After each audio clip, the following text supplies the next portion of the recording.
So today we are continuing our last topic in which we have started the image formation by concave mirror. First of all, we have made an image for an object placed beyond C.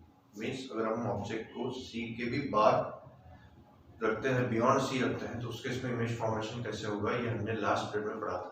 इस बार हमें पढ़ना है object at C। अगर हम object को centre of curvature के बाद रखा हुआ था, उसको अगर और मिरर के नजदीक लेके आते हैं और अभी मैं ऑब्जेक्ट को कहाँ रखता हूँ, सेंटर ऑफ कर्वेचर पे रखता हूँ, तो उस केस में इमेज फॉर्मेशन कैसे होगा इसे हमें यहाँ पे पढ़ना है। तो रूल्स हमारे सेम ही है। हमने 3 रूल्स यहाँ पे पढ़े थे। सबसे पहला एक रूल था, if light ray travels parallel to the principal axis then after reflection it will goes through focus, पढ़ा था हमने। सेकंड मैंने पढ़ा था, if light rays passes through the focus so after reflection it will come back in parallel way to the principal axis।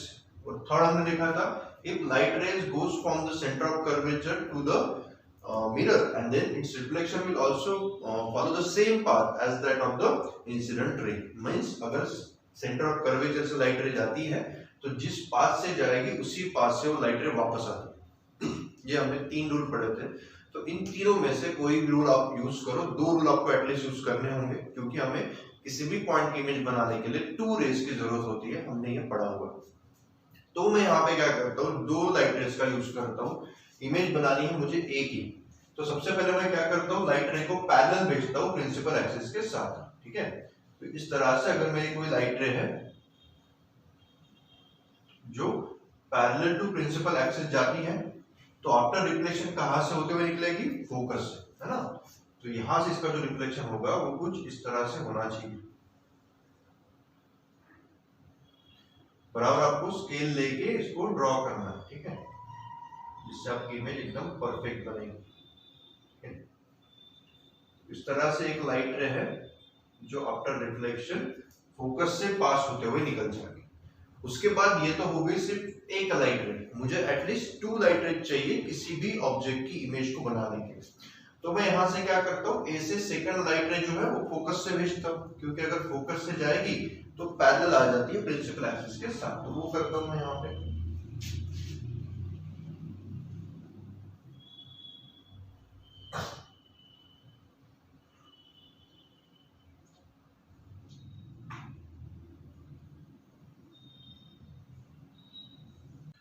तो यहाँ पे क्या हुआ, लाइट रे अगर पैरेलल आती है तो हमने देखा कि फोकस से निकलते हुए चली जाएगी, और अगर लाइट रे फोकस से जाती है तो after reflection centre principal axis को पैरेलल होते हुए निकल जाएगी।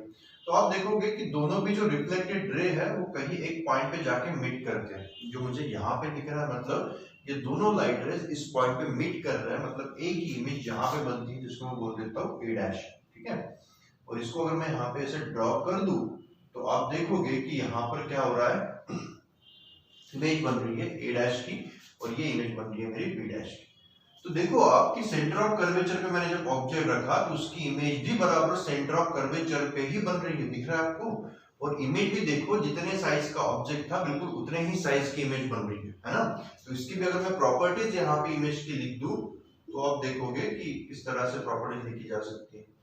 सबसे पहली प्रॉपर्टी हम लोग लिखते हैं कि जो इमेज है वो रियल है कि वर्चुअल है। तो मैंने आपको इससे पहले भी बताया कि जो रिफ्लेक्टेड रेज है वो अगर किसी एक पॉइंट पे एक दूसरे को कट कर रहे हैं, इंटरसेक्शन वहां पे हो रहा है, तो आप उसको बोलते हो कि वो एक रियल इमेज है। जैसे यहाँ केस में आप देख रहे हो, ये तो था आपका इंसिडेंट रे, रिफ्लेक्टेड रे जो है वो देखो ये वाली है, ये तो था इंसिडेंट रे, और ये आपका रिफ्लेक्टेड रे। तो रिफ्लेक्टेड रेज दोनों भी एक पॉइंट पे मीट कर रहे हैं, मतलब ये इमेज कौन सी है मेरी, ये इमेज है आपकी रियल इमेज।